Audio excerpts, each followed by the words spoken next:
Hello everyone, আবার চলে এসেছি এসএস গুড অফিসিয়াল চ্যানেল। আজকে এটা হচ্ছে শঙ্কর মাছ। দেখতে পাচ্ছ যে শঙ্কর মাছের রসা কষা করবো। পুরো ভিডিওটা না দেখলে তোমরা বুঝতেই পারবে না কীরকম করে রান্নাটা করব। এখানে কিন্তু আমি হলুদ নুন দিয়ে ভালো করে মাখিয়ে নিয়েছি, দেখতেই পাচ্ছ।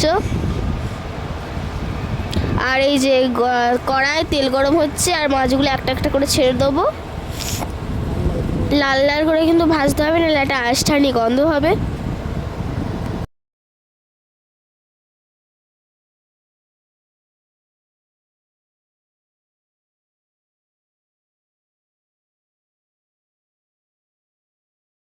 এবার কিন্তু এক এক করে আমরা ভেজে নিয়েছি মাছগুলো। এই যেখানে কেটে রাখা আলু, আর এখানে সব আলুগুলো ছেড়ে দেবো।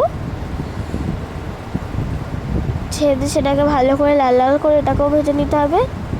আর এই যে পেঁয়াজ টমেটো কাটা রাখা ছিল, সেটা যে তেল ছিল না, তেলের মধ্যে কিন্তু দিয়ে দিয়ে ভালো করে ভেজে নেবো। আর এই যে টমেটোটা দিয়ে দিলাম। এখানে পরিমাণ হিসাবে নুন দিয়ে দিচ্ছি, আর হলুদ তো দেবো, হলুদও দিয়ে দিলাম। লঙ্কার গুঁড়ো যে যেরকম ঝাল খাও সেই হিসাবে কিন্তু লঙ্কার গুঁড়ো দেবে। আর এখানে কিন্তু আদা রসুন পেস্ট আছে, সেটাও দিয়ে দিচ্ছি। দিয়ে ভালো করে কিন্তু নেড়ে নেবো।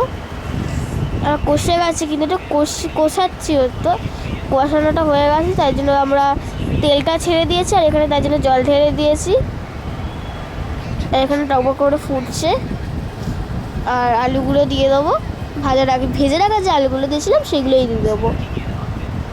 ঢাকা দিয়ে দেবো। ঢাকা খুলে দেখতে টকবক করে ফুটছে, তখনই কিন্তু দিয়ে দিতে হবে ভেজে রাখা মাছ। মাছটা একটু মাখা মাখা হলেই কিন্তু আমাদের রেসিপিটি তৈরি, দেখতেই পাচ্ছ। আর গরম মশলা উপরে একটু ছড়িয়ে দিলাম। ভিডিওটি ভালো লাগলে লাইক সাবস্ক্রাইব, আর কি ভিডিও চাই কমেন্টে